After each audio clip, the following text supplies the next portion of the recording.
உங்கள் அனைவரும் இந்த காலை வேளையிலே அன்புடன் அப்பா அந்த நிகழ்ச்சிக்கு ஆண்டவராய் இயேசு நாமத்திலே வாழ்த்தி வரவேற்கிறேன்.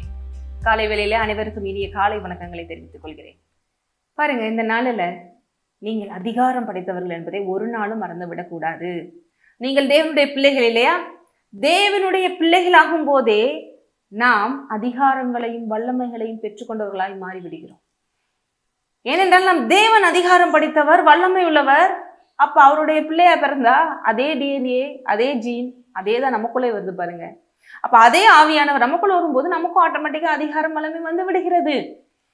சிலர்லாம் இப்பேற்பட்ட தேவனை நம்பி இருக்கிறோம், அவரை அப்பாவாக ஏற்றிருக்கிறோம், அவர் நம்ம பிள்ளையா ஏற்றிருக்கிறாங்கிறது அறிவில்லாததுனாலதான் பயத்திலையும் கலக்கத்திலையும் குழப்பத்திலையும் என்ன பண்ணுவோம் எது பண்ணுவோம் இருக்காங்க. தேவன் சொல்றாரு, நான் உன்னை என் பிள்ளையா மாற்றி உனக்கு அதிகாரத்தை கொடுத்திருக்கிறேன்.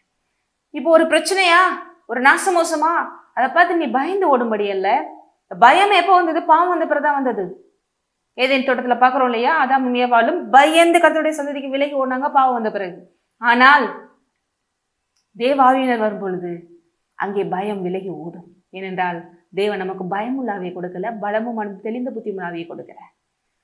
இங்கே இன்னைக்கு ஒரு குறிப்பா ஒரு வசனத்தை நம்ம பார்க்க போகிறோம். நமக்குள்ள இந்த ஆவியானவர் இருக்கும்போது, நமக்குள்ள தேவன் இருக்கும் போது நம்ம பயப்பட வேண்டியதில்லை. அப்ப என்ன பண்ணணும்? அவர் நமக்கு கொடுத்த அதிகாரத்தை கொண்டு எல்லாவற்றையும் கீழ்ப்படுத்தி ஆண்டு கொள்ள வேண்டும். வசனத்தை பார்ப்போம். லூக்கா 10ஆம் அதிகாரம். அங்க இயேசு பாருங்க 2 சீடர்களுக்கெல்லாம் என்ன மாதிரி நீங்களும் போய் பிசாசுகளை துரத்துங்க, நீ போய் மினிஸ்ட்ரிங் பண்ணுங்க, ஊழியம் பண்ணுங்கன்னு சொல்லி அனுப்புறாரு. அவங்களும் போய் நாங்க இப்படிலாம் பண்ணோம்னு சொல்லும் போது தேவன் பார்த்துட்டு எப்படி சொல்றாரு பாருங்க.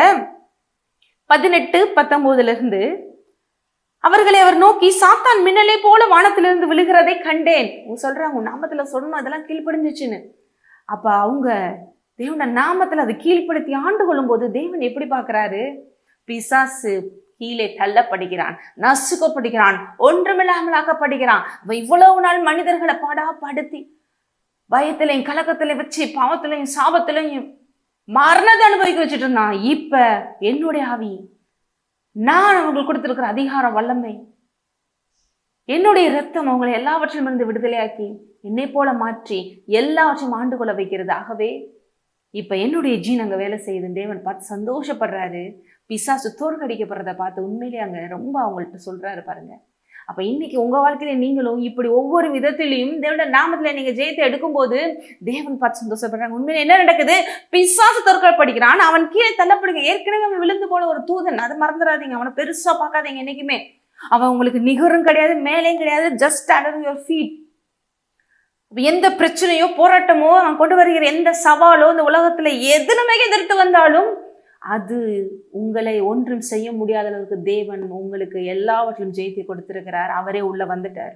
அப்ப என்ன பண்ணணும்? தொடர்ந்து பாருங்க. இதோ சர்ப்பங்களையும் தேள்களையும் மிதிக்கும் சத்துருவின் சகல வல்லமை மேற்கொள்ளும் உங்களுக்கு அதிகாரம் கொடுக்கிறேன், ஒன்றும் உங்களை சேதப்படுத்த மாட்டாது. சர்ப்பங்கள் தேள்கள் அப்படின்னா உண்மையில கிரீக் டிரான்ஸ்லேஷன்ல இந்த டிமானிக் பவர்ஸ், அந்த அத்தாரிட்டிஸ், சர்ப்பம் தேள் ஒவ்வொன்றும் ஒரு வகையான டிமானிக் பவர்ஸை குறிக்குது. சின்ன பிசாசோ பெரிய பிசாசோ, சின்ன வல்லமையோ பெரிய வல்லமையோ, எல்லாவற்றையுமே உனக்கு அதிகாரம் கொடுக்குறேன். என்ன பண்ணுவீங்க? மிதித்து அது சகல வல்லமைகளை மேற்கொள்வீங்க. நான் அதுக்கு உங்களுக்கு அதிகாரம் கொடுக்குறேன். இன்னைக்கு அப்பேற்பட்ட தேவன் உங்களுக்குள்ள வந்திருக்காரு. நீங்க மிதித்து மேற்கொள்ளணும். அப்படி நீங்க செய்யும்போது தேவன் பார்க்கிறாரு, உங்க வாழ்க்கையில இருந்து பிசாசு கீழே தள்ளப்படுறான். அவர் ஏற்கனவே மிதிச்சு, அவர் ஏற்கனவே மேற்கொண்டு அந்த ஜெயத்தை உங்களுக்கு கொடுத்துட்டாரு. அதை விசுவாசித்து அவருடைய நாமத்துல நீங்க செய்யும் போது பிசாசு அங்க மிகுந்த அளவிற்கு அடி வாங்குறான். அவனுடைய கொட்டை முறியடிக்கப்படுகிறது, அவனுடைய பொய் தோற்று போகிறது, எல்லா மரணமும் ஜீவனாக மாறும். உங்க வாழ்க்கையில தேவனை மகிமைப்படுத்துவீங்க. தேவன் உங்க வாழ்க்கையில் நடக்கிறத பார்த்து சந்தோஷப்படுவாரு. பிசாசும் அவனுடைய சேனைகளும் ஒன்றுமில்லாமல் போவாரு. ஆமென். இன்றைக்கே ஜெயத்தை எடுங்க. ஜெபிப்போம். ஸ்தோத்திரம் தகப்பனே, இந்த நேரத்திலே அப்பா உங்களுடைய நாமத்திலே நாங்களும் எங்களை வாழ்க்கையில எங்களை சுற்றி, குறிப்பாக இந்த வீடியோவை பார்த்து கொண்டு இருக்கோம், உங்க வாழ்க்கையில எங்கெங்கெல்லாம் பிசாசு செயல்படுறானோ அது எல்லாவற்றிலும் இப்பொழுது இயேசுவின் நாமத்தினாலே தேவையில்லாத எல்லா பிரச்சனைகள், சவால்கள், குழப்பங்கள் எல்லாவற்றையும் கடிந்து கொண்டு அப்புறப்படுத்திக்கிறோம், கட்டி அப்புறப்படுத்திக்கிறோம். இப்படி சமாதானத்தை கட்டவிழ்த்து விடுகிறோம் அப்பா. அவனுடைய தந்திரங்கள், சூழ்ச்சிகள் முறியடிக்கப்பட்டுட்டோம் அப்பா. இப்பொழுது ஒன்றுமில்லாமல் போவதாக, எதிரான காரியங்கள் வாய்க்காமல் போகட்டும். இயேசு நாமத்தினாலே விடுதலையாகி உமக்கு மகிமையாயிருப்பார்களா? ஆமாம். எங்களை ஆசீர்வதிக்கிறேன்.